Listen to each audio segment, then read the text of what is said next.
Hi everyone. So today I'm going to be presenting to you a presentation on substance abuse, particularly with athletes. So let's get started. So why do athletes use drugs? Athletes may use drugs for many reasons, such as to improve their athletic performance. They may use steroids to gain an edge on the competition, which is also known as doping, and it is widespread across different sports, ages, and levels of competition. Another reason why is to cope with mental illness. They often receive this treatment for physical injuries, but they're less likely to receive mental health treatment. Another reason why is to deal with pressure. They may face pressure to win, improve their performance, or quickly recover from an injury. To cope with this pressure, some may turn to drugs. They may also use it to treat physical injuries. They may use drugs such as opioids and marijuana to deal with pain. Addiction usually starts when prescribed painkillers for an injury, and over time, they may misuse their prescriptions, become both physically and psychologically dependent on those medications. Types of drugs that athletes may use. So they may use anabolic steroids. They may take high doses of these steroids to increase muscle size, work out harder, and recover more quickly from workouts.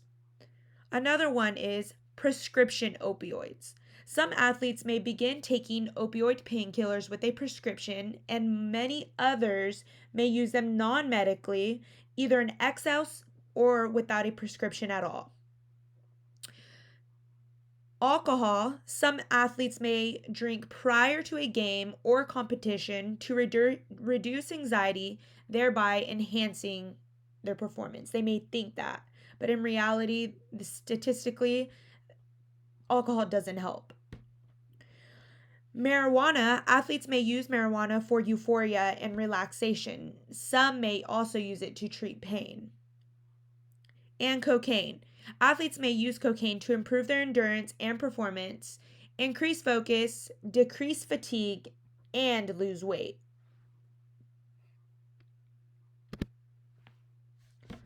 How many athletes use drugs? So, drug and alcohol use is widespread among high school, college, and professional athletes. So, for steroids, the percentage is between 0.7 and 6.6% of high school athletes and between 0.2 and 5% of male college athletes who have used steroids in the past 12 months. And around 9% of professional football players have used steroids at some point in their careers. For alcohol, the percentage between 71 and 93 of college athletes have drank alcohol in the past year. For marijuana, among college athletes, 28% used cannabis in the past year. And for opioids, between 52% and 71% of professional football players have used opioids at some point in their careers. Effects of drug abuse in athletes. So, some effects or some consequences could be suspensions and bans. So, there are many organizations who have strict rules against using performance enhancing and recreational drugs, and athletes who violate those rules can face serious consequences such as suspensions and bans. Effects that alcohol has is that it may impair problem solving ability, memory, learning, and coordination, and can lead to liver and neurological damage. Effects that marijuana have, they can negatively impact short term memory, learning, balance, coordination, and ability to focus. As for opioids, such as prescription painkillers, they have a high risk of overdose. For anabolic steroids, they can result in liver and kidney damage, hypertension, and heart problems. Mental effects can include depression, anger, and violence. Lastly, cocaine. It can cause damage to the heart and respiratory, nervous, and digestive systems. So there's many, many negative effects. So there's also recovery programs for athletes, ones that are trying to battle and get rid of their addiction of, you know, alcoholism, taking too much opioids, just being very dependent on them. So they can go to an inpatient treatment program, which is a program that provides intensive group, individual, and family therapy. They also have temporary housing. Um, the therapy is focused on helping people understand and recover from their addiction. For outpatient programs, it is similar to inpatient, but for outpatient, the patients are able to live at home but still go to their programs a couple of hours out of their day to work on their addiction issues. And for this 12-step program, these programs help people break through denial, recognize the seriousness of their addictions, establish a connection with a higher power, and develop relationships with sober people. So there's programs out there for people that need help. They need to go out there and get the help themselves if they really want it.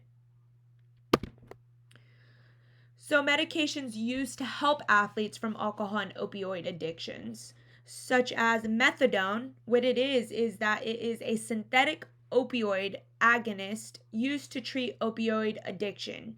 It helps prevent withdrawal symptoms, decrease cravings, and also block the effects of other opioids. Another one is buprenorphine. What it is that it is a synthetic partial opioid agonist that is also used to treat opioid addiction. This medication helps prevent withdrawal symptoms without producing a pleasurable high. So for alcohol, acamprosate or Camprol, what it is that it is a medication used to treat alcohol addiction. It can help relieve symptoms of prolonged withdrawal, such as anxiety, depressed mood, and insomnia. Lastly, disulfiram or antabuse. What it is it is a treatment for alcohol addiction that produces an unpleasant response when alcohol is consumed. It can help deter people from drinking, especially in high-risk situations. So there also may be some athletes that maybe you look up to who have also abused drugs. No one's perfect, so we have to recognize that too. People that we look up to that we would think would never do it, they have addictions too. We're all still people and it can happen to any of us. So, for example, basketball player Lamar Odom, he struggled with crack cocaine and marijuana addictions. Professional cyclist Lance Armstrong, so he was accused of using performance-enhancing drugs by the U.S. Anti-Doping Agency. And after him not contesting the charges, he was stripped of his titles and banned from future competitions. Another one is MLB player Darryl Strawberry. He suffered from a cocaine addiction. His addiction led to 3 suspensions during his baseball career and several arrests. And another person that is very well known, professional golfer Tiger Woods. He was arrested in 2017 for driving under the influence. He admitted to abusing prescription medications and immediately entered treatment. So guys, that's about it. I hope you enjoyed this presentation and got a lot out of it. So thank you so much for coming and listening. Have a nice day. Bye.